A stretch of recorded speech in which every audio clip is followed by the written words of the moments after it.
आणि आता एक महत्त्वाची बातमी आहे ती पुण्यातून। पुण्यातील आयुष कोमकर हत्येप्रकरणी आंदेकर टोळीवर मकोका अंतर्गत कारवाई करण्यात येणार आहे। पुणे पोलिसांनी आंदेकर टोळीला मोठा दणका दिला। आंदेकर टोळीच्या 11 जणांवर कारवाईसाठी पुणे पोलीस आयुक्तांकडून मंजुरी देण्यात आलेली आहे। दरम्यान 13 पैकी 5 आरोपी फरार आहेत। मात्र या प्रकरणातली सर्वात महत्त्वाची बातमी, मकोका अंतर्गत आता कारवाई केली जाणार आहे।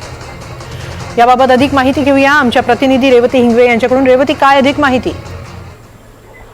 नक्कीच आपल्याला माहिती आहे की गणेश चतुर्थीच्या पूर्वसंध्येला खरं तर एक धक्कादायक घटना घडलेली होती। आंदेकर टोळीने आयुष कोमकरची निर्घृण हत्या केलेली होती। जवळपास 12 गोळ्या या झाडण्यात आलेल्या होत्या आणि त्यानंतर जवळपास फक्त 2 आरोपींना अटक करण्यात आलेली होती आणि त्यानंतर काल पहाटेच्या सुमारास अजून 6 जणांना अटक करण्यात आलेली होती बुलढाणा जिल्ह्यातून। त्यानंतर त्यांना पुणे न्यायालयात हजर करण्यात आलेलं होतं आणि तेव्हा त्यांना 15 सप्टेंबर पर्यंतची पोलीस कोठडी ही मिळाली होती। तर त्यामध्ये आज पुढील कारवाई करताना पुणे पोलिसांनी मकोका अंतर्गत कारवाई केलेली आहे 11 जणांवरती। अजूनही त्या 13 जणांपैकी किती जणांवरती खरं तर कारवाई केलेली आहे, कुठले कुठल्या आरोपींवरती ही कारवाई केलेली आहे, ते अजून पोलिसांकडनं त्याचं काही स्पष्ट सांगण्यात आलेलं नाहीये। परंतु मकोका अंतर्गत कारवाई करायची मंजुरी पुणे पोलीस आयुक्त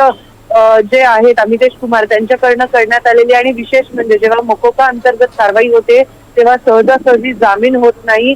तर अजूनही पुणे पोलीस जे 13 पैकी 5 आरोपी आहेत त्याच्या शोधात आहेत। तर आता ते कधी पुणे पोलिसांच्या जाळ्यात अडकतात आणि त्यासोबतच पुढे अजून काय निष्पन्न होतं हे पाहणं महत्त्वाचं असणार आहे। नक्कीच। धन्यवाद रेवती, आपण दिलेल्या या सविस्तर माहितीबद्दल।